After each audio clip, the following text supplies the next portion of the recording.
Well, hey there guys, Eugene here from Review Outdoor Gear, and I have a little review to do here today. This is the Survivor Filter Pro.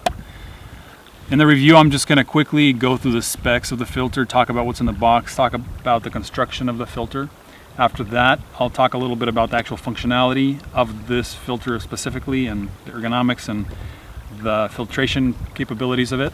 I'll take it apart and we'll look inside and see how it works. And then I think we'll go out there and we got a nice stream behind us here. We'll go filter some water, see how that feels, and I'll let you know my opinion on it. Thanks to Mike for sending this filter to me to kind of check out and review. And they're kind of a startup company. They've just started making these, and I've been using it for a little bit now, and I kind of have an idea a little bit of how it works and what it is. So hopefully I'll be able to relay that to you and help you out with your choice of, if you're in the market for a filter, you're trying to buy one. Hopefully this will help you make a decision. So let's get started. So in the box you have the filter.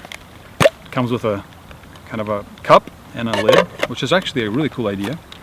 It comes with an inlet hose and a little plastic bag. Then you get a carry case or carry bag, and this is the outlet hose. So I'm going to go ahead and weigh all of these things, and I'm going to set it, make sure it's in ounces. Okay. So dry weight is 10.9 ounces. Now, of course, when you use this thing once, it's going to hold some water and it's going to be a little heavier. So I'd say 10 to 15 ounces would be the weight you're going to be carrying out there in the woods or whatever. So let's take it apart and see what else we got. So, like I said, that's what you have. This is what you're going to carry on a regular basis.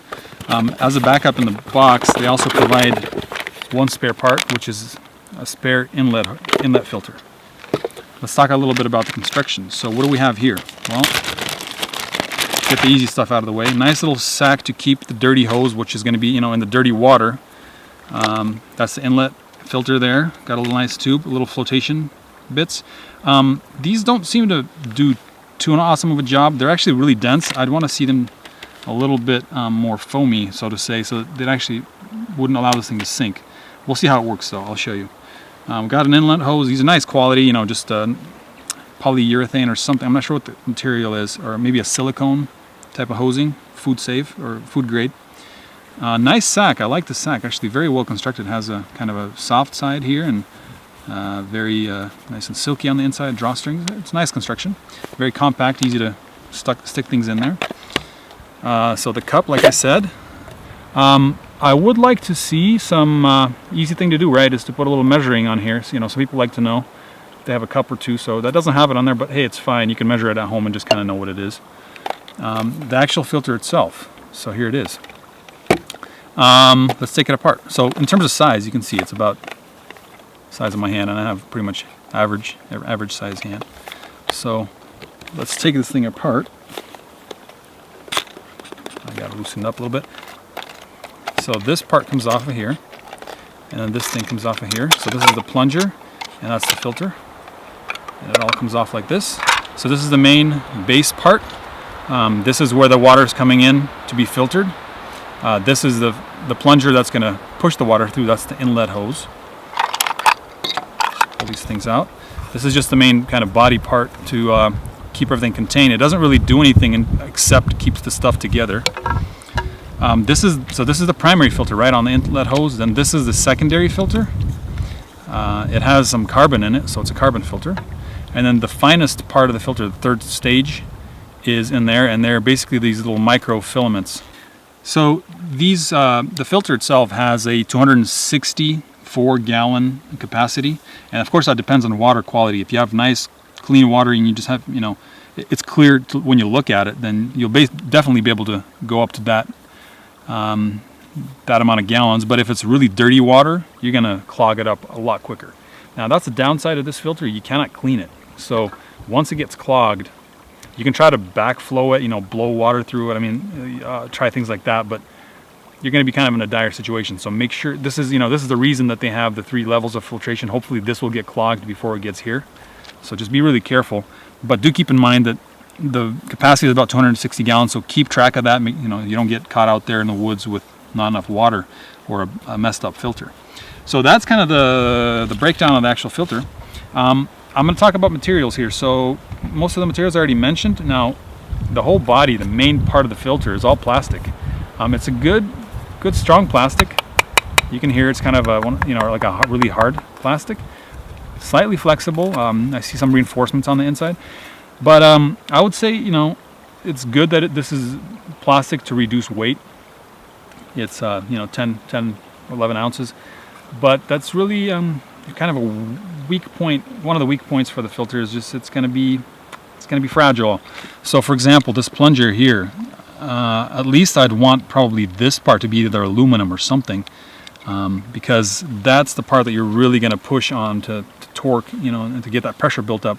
And I'll show you that this thing, if you really torque it, it can break, and if that breaks, you're really done. So that's kind of it. There's some nice O-rings there. It doesn't leak water at all around it, so that's good to know. But otherwise, like you see here, it's mostly plastic, which not the best. But hey, saving weight and saving money. I think it's under $100. I don't know if I mentioned that, the filter itself, and I don't know what the price would be if they made it out of metal. But I would want to see somewhat of a lower price, I think, with what I'm getting now. So I think it's on sale. It could be lower than that at this point. I'm not sure what it is when you're watching this review, but just keep that in mind. It's a good filter for a lot of uses, but if you're going on a 20-day trip or a month trip, I'll be very thoughtful before taking something like this for such a long trip. Okay, so that's the construction of the filter. Hopefully that gives you a little bit of an idea. I'm going to talk a little bit about an important piece, and that's the filtration capability of this filter. Everybody wants to know, can it filter this, can it filter that? This filter goes down to 0.01 microns. That might be a number that you don't understand, or it's confusing to you. So I'm going to actually go into a little bit of detail on what that means. If you don't care about that, you can just skip. There's a button that you'll be able to push and just to skip over to the testing part of when I'm going to go out and test the filter here in the water. But I think it's going to be interesting. Hopefully I'll be able to teach you a couple things about actually filtration and what you want to get out of water. So I got a piece of paper and a pen, and let me give you a little details here. So this filter technically filters down to 0.01 microns. I hope you can see that there. So what does that mean? Well, most filters that you use out in the outdoors go down to 0.02 microns. So technically this filter goes down about 10 times smaller. So if you think about the little filter pores, here's the dirty water and here's clean, trying to go through. The smallest hole that you're going to get is 0.01 microns. So what does this mean? Well, when you're out there outdoors, there are really a couple things you want to get out of your water. First of all, you want it to be clean. There's no rocks and sand. That's obvious. You can do that really easily, right, with a cloth. But then, most of the time, what people contract outside is either a protozoa, a bacteria, and very, very rarely it'll be a virus. So most of the time it's protozoa, which is like, you probably heard this, is Giardia. And then there's also Cryptosporidium. Those are probably the most common ones that you've actually heard. And the size of those guys is actually greater than 5 microns. So they're huge. They're never going to get through that hole, okay? And most filters will actually filter those out. Like 0.2 microns, that's plenty to filter those things out. The bacteria are actually a lot smaller. So bacteria, we're talking like cholera. Okay, you're not going to run into that unless you're out in a third world country or in an urban, bad survival situation or something like that. The one that you do encounter is E. coli. A lot of deer and animals will have this in their feces, and it gets in the water or in their urine, and it can get in the water. So E. coli. And then the other one is Salmonella, and that one also is out there. So we're really concerned about Giardia, Cryptosporidium, E. coli, and Salmonella. Now these guys, bacteria, they're somewhere between 0.2 and 0.5 microns. So most filters will get those out as well. Now the viruses, those you'd be concerned, like if you're again in a survival situation, third world country, bad dirty water. These are like hepatitis A. There's rotavirus. There's Norwalk virus. These guys, they could be bad, right? And you could suffer a lot. But the thing is that these guys are really, really small. They're actually 0.004 microns. So no filter that you really buy for outdoor purposes is ever going to get these out. So what am I trying to say here? Well, this filter goes down to 0.1, so it's still right here. Most filters that are 0.2 will get this stuff out. This one will not get these bad viruses out, but it'll still get the stuff out. So I just I wouldn't get too excited about the 0.01 microns is what I'm trying to say, but that's what this filter will do. And I hope that gives you a little bit of information about what in the world all these microns mean and why the filtration caliber matters. You know, if you're outside and you're concerned about something like this, I wouldn't probably even use a filter. I would be boiling water by that point, because that'll kill these things, and it's 100%, as opposed to your filter failing and you getting some really bad disease that could potentially kill you if you don't get medical assistance. So there we go. That's the filtration capability of the filter. At this point, I think let's go and test the filter and see what it does. Okay guys, well here we go. Let's filter some water. So you want some nice moving water, or you want at least a deep pool so that the intake filter doesn't bury into the bottom. And then you want to prime it a little bit, so just run the filter a little bit until you get some water coming out of the outlet hose, like that. I'm still getting a little water, or a little air. You want to prevent air from coming in by getting this thing underwater. There we go. And you should have a nice solid stream and no weird sounds. There we go. All right, so that's working. The flow, in terms of the flow, it's about 17 ounces a minute or so. So, you know, it depends on. You probably go a little quicker, but you don't want to go too crazy on it, because, like I was showing you, this bit here, if you can see that bends when I press on it. It depends on how you hold it, of course. So try to hold this carefully if you're using this thing. But ergonomically, it's actually pretty comfortable. If I was in a place where there are some rocks, this plastic is going to get really scratched up. So I would like to see a rubber kind of stabilization pad on that, just to stabilize it on the rocks. Now this water filter test is not going to really show us anything. I mean, the water is going to look clean because it's actually clean to start with. So, but people all just want to see how this thing works. So we'll go ahead and do it just for sake of you guys. And I'll drink the water, but of course I can't taste the cryptosporidium in there, right? So be careful not to get the outlet hose into the water whenever you're out there doing this. One thing right away I'm seeing that also I would like, and I've noticed this, is I'd like a little something on the tip of this outlet hose to be able to secure it to the bottle. Some filters have a little clip that allows you to clip it on so that it doesn't fall out. That would be nice. But you kind of have to, it's a little difficult to get it all stabilized and situated.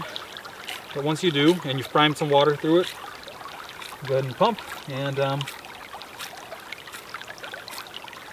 see how long it takes us to fill this bottle up. All right, I had to tip that bottle up there a little bit. And we're getting close. Oh, actually halfway. So I'm actually torquing on this handle and pressing on it quite a bit, and it's faring pretty well. So, okay, got to give it some time to fill. There we go. So I was going too fast there. So you gotta, when you're up there, hold it until the first chamber fills with water coming in. All right. We're full. So you saw how long that took us. Not too bad. Well, let's try the water out. Tastes like water. And it was clean to start with, so it's good. So what's my verdict on this filter? Well, I'm gonna say that for $100 or even $75, it's kind of a lot. I would want more quality and more stronger construction, probably metal, maybe some rubber here on the bottom. But it is a decent filter. It'll do the job. I would just be looking for a little bit more in it for the amount that we're getting. It's pretty well thought out filter. It works well. I like the cup and everything they have and all the bits that they provide, and the replacement inlet filter. It'll keep it running for a while, but just keep in mind that this thing is not bulletproof. So you have to be careful with it if you're getting it. I'm not sure what the price is going to be, so there's a link down below. You can check it out, see what the price is currently, and you know, hopefully there are some other reviews and ideas of what people think about this filter. So hopefully that gave you some help in your decision. on the filter, and I hope to see you soon in my future videos. Down below, leave a comment and give me a thumbs up on the video if you enjoyed it and liked it, and I hope to see you again. It's been Eugene with Review Outdoor Gear.